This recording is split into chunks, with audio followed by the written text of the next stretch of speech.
سب کہیں محبتوں کے چور، محبتوں کے چور، محبتوں کے چور ہیں یہ چغل خور ہیں. اور آج ہمارا بیان کا موضوع بھی محبتوں کے چور ہے، یعنی یہ چغل خور ہے. انشاءاللہ آج اس چغل خور کی کچھ بات پوچھ کرتے ہیں، کیونکہ یہ چغل خور جو ہوتا ہے نا، یہ ایسا محبتوں کا چور ہوتا ہے کہ یہ بڑے بڑے گھر برباد کر کے رکھ دیتا ہے، اور ایسی وہ حرکتیں کرتا ہے کہ مت پوچھیے بات. چنانچہ احیاء العلوم میں امام محمد بن محمد غزالی علیہ رحمت اللہ الوالی نے ایک حکایت نقل کی ہے. وہ حکایت کچھ یوں ہے کہ کسی بزرگ نے ایک غلام یہ کہہ کر فروخت کیا کہ اس میں چغل خوری کے علاوہ کوئی عیب نہیں، ایک ہی عیب ہے اس میں، اور وہ عیب کیا تھا؟ یہ چغل خور ہے، بس اس کے علاوہ اس میں کوئی عیب نہیں. خریدار نے کہا مجھے منظور ہے. اس نے خرید لیا، غلام تو لے آیا. اب غلام چند دن تک تو خاموش رہا. اب یہ اپنی چغل خوری کی جو عادت بد تھی اس کا اس نے اظہار شروع کیا، اور کچھ یوں کرنے لگا کہ اس نے جا کر اپنے مالک کی زوجہ سے کہا کہ آپ کو معلوم ہے کہ میرا آقا دوسری عورت لانا چاہتا ہے. نہیں، آپ سے کیا محبت کرتا ہے، وہ تو دوسری عورت لانا چاہتا ہے. یوں کر کے اس نے وہ آقا کے بارے میں کچھ نیگیٹو بات اپنی مالکہ کو بتانی شروع کر دی. اب وہ مالکہ پریشان ہو گئی جو زوجہ تھی.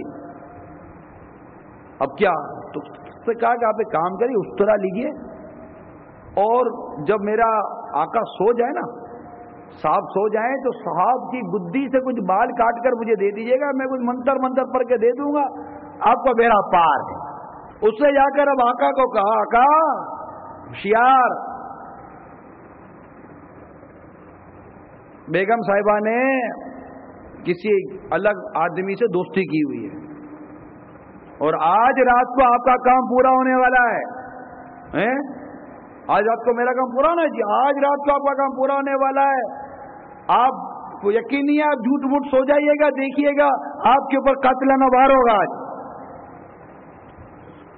اب ویسے ہی اگر وہ جھوٹ موٹ نہ بھی سوئے تو آج کون سی نیند آنی تھی اس کو.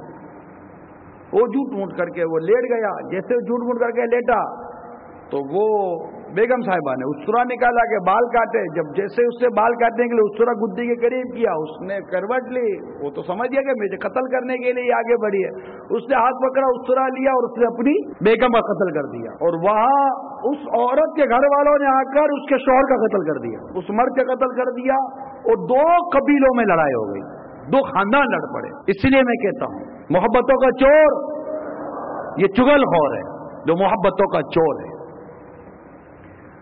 اللہ تعالیٰ ہمیں توفیق دے غیبت کی تباہ کاریاں کتاب پڑھنے کی. یہ غیبت کے موضوع پر، غیبت کا انسائکلوپیڈیا ہے. اس موضوع پر اتنی ضخیم کتاب اس انداز سے شاید کبھی کسی نے دیکھی ہو، تو ابھی تک اپنی معلومات میں نہیں ہے. اس میں یہ مضمون موجود ہے، اور امیل سنت نے باقاعدہ اپنی اس کتاب کے صفحہ نمبر 94 پر 94 پر یہ ہیڈنگ دی ہے، محبتوں کے چوروں سے بچو. اور اس میں آپ نے یہ بتایا ہے کہ یہ چغل خور جو ہوتا ہے نا، بدگوئی کرنے والا، یہ محبتوں کا چور ہوتا ہے. اور آپ نے ابھی شکایت سے بھی یہ بات سمجھنے کی کوشش کریں کہ یہ کس طرح گھر میں داخل ہو کر کس طرح اس نے شوہر کے خلاف بیوی کو اور بیوی کے خلاف شوہر کو اکسایا، اور یوں دونوں کو ایک نفرت پیدا کی، شک پیدا کیا، غلط فہمی پیدا کی، اور غلط فہمی اور شک پیدا کرنے کے بعد آخر کار شوہر کے ہاتھوں بیوی کا قتل کروا دیا، اور بیوی کے گھر والوں کے ذریعے اس نے اس آدمی وہ مر گیا، اور یوں مطلب دو خاندان لڑ پڑے.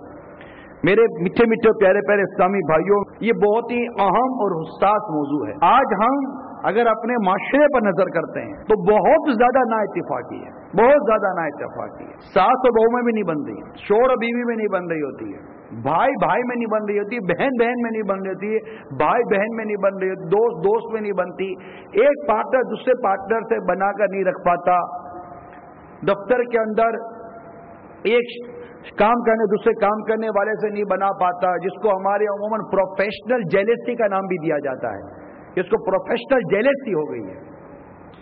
اس کے علاوہ اور بھی کئی چیزیں، بالکل ایک خاندان جو ہے نا وہ اجڑتے جا رہے ہیں۔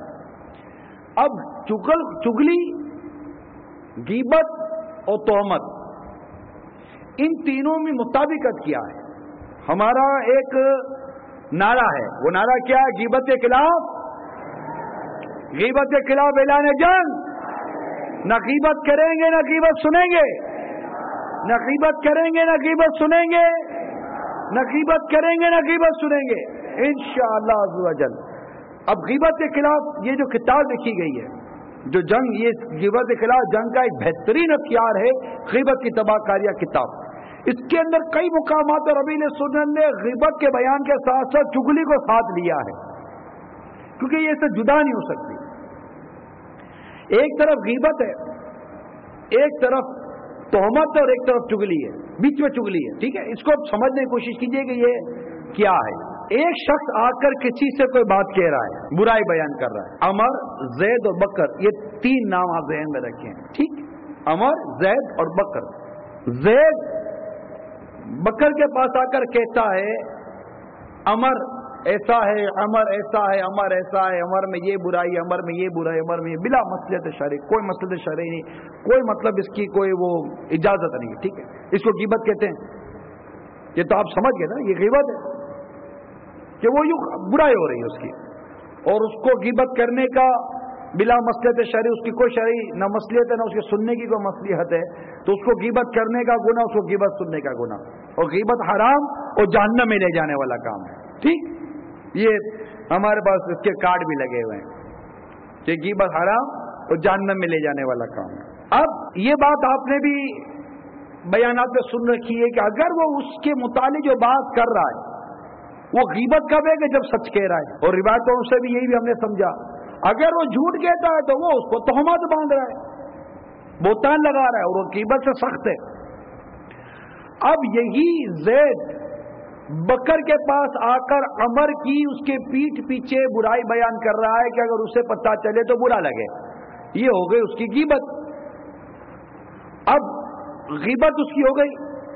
اب یہ غیبت چگلی کے ساتھ کب ملتی ہے یہ سمجھنے کی کوشش کیجیے۔ اب یہی زید بکر کے پاس آ کر عمر کے بارے میں برائی بیان کر رہا ہے، جس کو ہم نے غیبت کہا۔ اب اس برائی بیان کرنے کے دوران وہ کہتا تمہارے بارے میں وہ یوں کہتا تھا، اسی طرح تمہارے بارے میں یہ باتیں کرتا تھا، جس سے ان دونوں کے درمیان فساد برپا ہونا ہے۔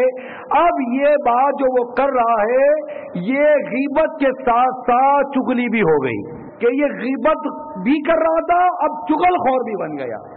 اور اگر وہی بات جو یہ بکر سے آ کر زید کر رہا ہے کہ عمر یوں تمہارے بارے میں کہتا تھا، اور وہ بات درست نہیں ہے، جھوٹ بول رہا ہے وہ، تو اب وہ بہتان کے ساتھ چگلی ہو گئی، کہ جو بہتان اور غیبت کا ایک جو تعریف تھی اور جو اس کے معنی تھے، ان میں چگلی کہاں آ رہی ہے؟ اب ہم اگر غیبت کی تباہ کاریہ کتاب کے اندر جو سینکڑوں مثالیں لکھی ہیں، ان میں کئی مثالوں کی بہت بڑی تعداد وہ ہے جو غیبت کے ساتھ ساتھ چگلی کی طرف لے کے جاتی ہے۔ اور یہ جب کتاب پڑھیں گے تو یہ بات ہمارے سامنے ظاہر ہو جائے گی، تو میں بیان کر رہا ہوں آپ سے، کتاب پڑھنے کی ضرورت ہے کہ یہ غیبت کرتے کرتے ابھی چگل خور کیسے ہو جائے گا، کہ چگلی کرے گا۔ اور جہاں ہم نے غیبت کے بارے میں اتنی برائیاں سنی ہیں، تو یہ چگل خور کیا یہ مطلب یہ ایسا ہی ہے؟ نہیں، چگل خور کے بارے میں تو ایسی روایتیں ہیں کہ ہمارے آقا صلی اللہ تعالی علیہ وآلہ وسلم فرماتے ہیں لا يدخل الجنت قاطع، لوگوں میں تفریق ڈالنے والا جنت میں نہیں جائے گا۔ پوچھا گیا قاطع کون ہے، قاطع کون ہے؟ ارشاد فرمایا جو لوگوں کے درمیان اختلاف پیدا کرتا ہے اور وہ چگلی کھانے والا ہے۔ اس کے بارے میں اتنی سخت وعید ہے۔ اس کے علاوہ سرکار مدینہ صلی اللہ تعالی علیہ وآلہ وسلم کا فرمان عالی شان بخاری شریف کی حدیث ہے چگل خور جنت میں نہیں جائے گا۔ ایک اور مقام پر ارشاد فرمایا بے شک چگل خوری اور کینہ پروری دوزخ میں لے جائیں گے۔ اسی طرح ہمارے آقا صلی اللہ تعالی علیہ وآلہ وسلم ارشاد فرماتے ہیں کہ چغل خوری کرنے والے